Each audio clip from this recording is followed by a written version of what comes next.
আপনারা দেখছেন একুশে টেলিভিশন। এদিকে মাদ্রাসায় সংঘটিত নির্যাতন, ধর্ষণ ও বলাৎকার নিয়ে কথা বলতে নারাজ ভাস্কর্য বিরোধীরা।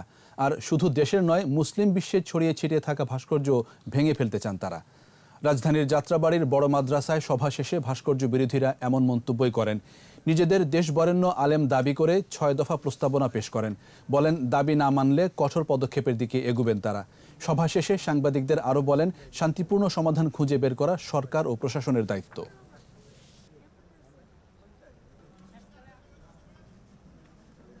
যদি কাবা শরীফের কোনো ইমাম এসে এই মূর্তি উদ্বোধন করে, সেটাও পৃথিবীর কোনো মুসলমান মেনে নেবে না।